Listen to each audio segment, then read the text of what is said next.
உள்ளாட்சி அரசு செய்தியால் இணைவோம்.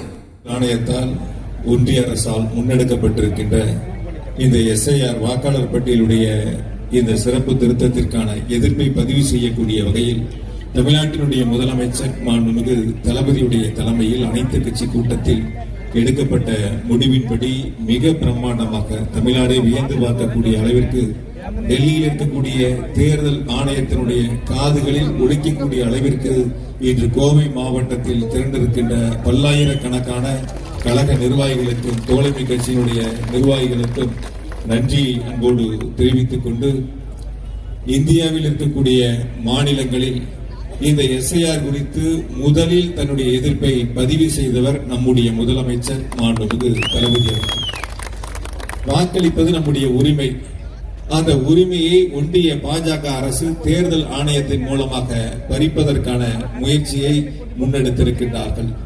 ஒரு கட்டத்தில் IT, ED, அப்புறம் CBI இதெல்லாம் தமிழ்நாட்டிலே உள்ளே கொண்டு வந்து குறுக்கு வழியில் அடக்குமுறையை ஏவி ஆட்சியை பிடிக்க நினைத்த பாஜக அதில் தோல்வியை கண்டது. காரணம், இது திராவிட மண், முத்துவேல் கருணாநிதி ஸ்டாலின் ஆளக்கூடிய திராவிட மண்.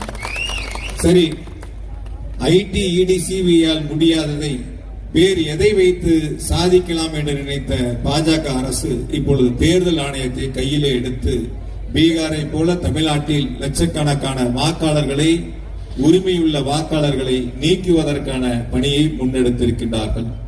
நம்முடைய முதலமைச்சர் மாண்புமிகு தளபதி அவர்களும் தோழமை கட்சியினுடைய தலைவர்களும் தொடர்ந்து வலியுறுத்துவது, இந்த தேர்தல் ஆணையம் ஏன் இந்த அவசர கோலத்தில் இப்படி இந்த முன்னெடுப்பை எடுத்திருக்கின்றார்கள்.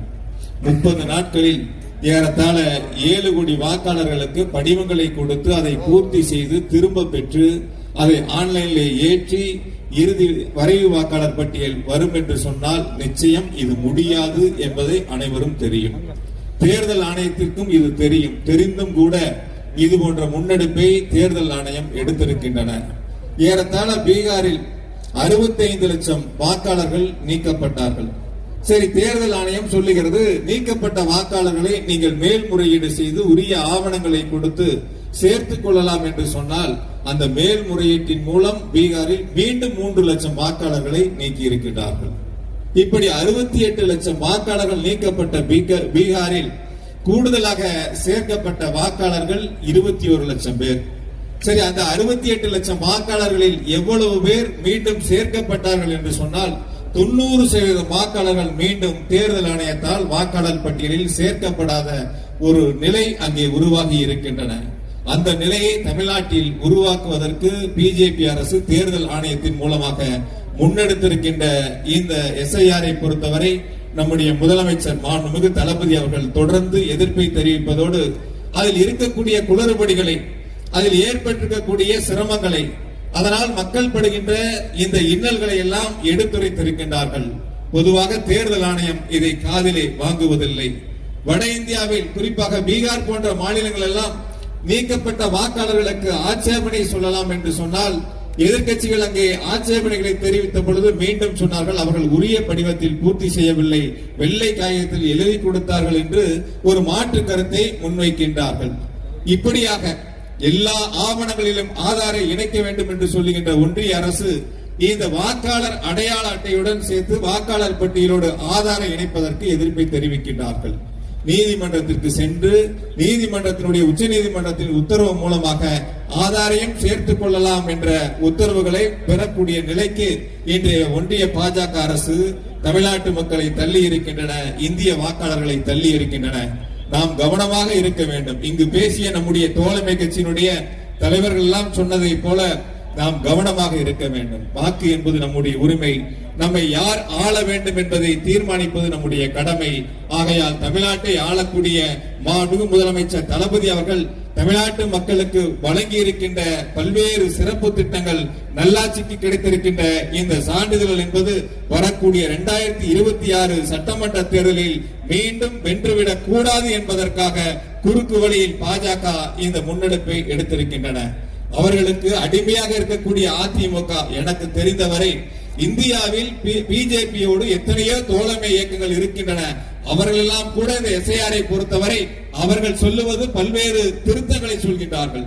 இதையெல்லாம் இதிலே சரி செய்ய வேண்டும் என்று அவர்கள் தோழமை இயக்கத்திலே கூட்டணி அரசிலே இடம்பெற்றவர்கள் கூட அந்த கருத்துக்களை சொல்கின்றார்கள். ஆனால் கண்ணை மூடிக்கொண்டு இந்த SIR அடிமை அதிமுக எடப்பாடி பழனிசாமி ஆதரிக்கிறார் என்று சொன்னால் இதை விட ஒரு கேடுகெட்ட நிலைமை தமிழ்நாட்டில் இனி எக்காலத்திலும் வராது. அடிமையாக இருந்து கொண்டு நாட்டை அடமானம் வைத்ததை போல இன்று தமிழ்நாட்டு மக்களுடைய வாக்குரிமையை பறிக்கின்ற பாஜக அரசிற்கு துணை போகின்ற அதிமுகவிற்கு இதுதான் இறுதி தேர்தலாக இருக்கும். அது கோவையிலும் இறுதி தேர்தலாக இருக்கும் என்பதை நாம் இந்த தேர்தலை உணர்த்திட வேண்டும். அதில் நாம் செய்ய வேண்டிய முதல் கடமை நம்முடைய வாக்குரிமையை வாக்காளர் பட்டியலில் நிலைநிறுத்திட வேண்டும். ஒரே ஒரு கருத்தை சொல்லி நிறைவு செய்கின்றேன். தேர்தல் ஆணையம் சொல்லுவது, நாங்கள் முதலில் வாக்காளர் பட்டியலே 2002, 2005 வாக்களித்தவர்களை வாக்காளர் பட்டியலை சேர்த்து வரைவு வாக்காளர் பட்டியலே வெளியிடுகின்றோம். அதில் பெயர் விடுபட்டால் நீங்கள் முறையீடு செய்து மீண்டும் உங்கள் பெயரை இணைத்துக் கொள்ளலாம் என்று சொல்கின்றார்கள். அதைத்தான் ஒரு கருத்தை சொன்னார்கள். நாங்கள் எந்தவித விசாரணையும் இல்லாமல் உங்களுக்கு தண்டனையை கொடுத்து விடுகின்றோம் கீழமை நீதிமன்றங்களில். நீங்கள் விருப்பப்பட்டால் மேல் நீதிமன்றத்தில் வழக்கு தாக்கல் செய்து உங்கள் உரிமையை கேட்டு பெறலாம் என்ற நிலையை தேர்தல் ஆணையம் உருவாக்கி இருக்கின்றன. அந்த தேர்தல் ஆணையத்தை இயக்குவது ஒன்றிய பிஜேபி அரசு.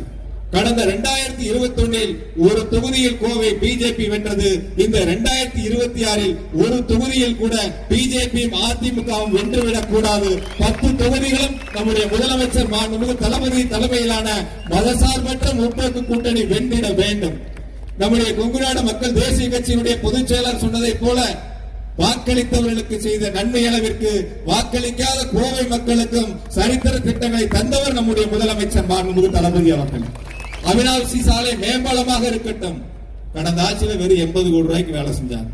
அவங்களும் இனிப்பு கொடுத்து கொண்டாடுறேன்னு சொன்னாங்க. கொஞ்சம் கூட வெக்கமான இல்லாம முழுசா நிதியை கொடுத்தவர் நம்முடைய முதலமைச்சர், பணிகளை முடித்தவர் நம்முடைய முதலமைச்சர். அதிலிருந்த வழக்குகளை எல்லாம் தீர்த்து வைத்து நீதிமன்றத்தில் சென்று வாதாடி நல்ல தலை சிறந்த வழக்கறிஞர்களை வைத்து வென்று அந்த பாலத்தை முடித்து திறந்து வைத்தவர் நம்முடைய முதலமைச்சர்.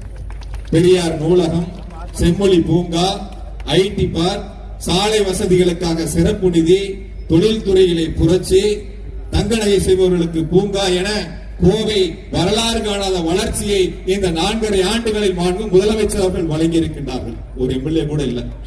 நம்ம கிட்ட 10 எம்எல்ஏ இருந்தா, 2 அமைச்சர் இருந்தா எந்த அளவிற்கு நம்முடைய மாவட்டம் இன்னும் வளர்ச்சி பெற்றிருக்கும் என்பதை நம்முடைய கோவை மாவட்ட மக்கள் உணர்ந்து பார்க்க வேண்டும், நினைத்து பார்த்திட வேண்டும்.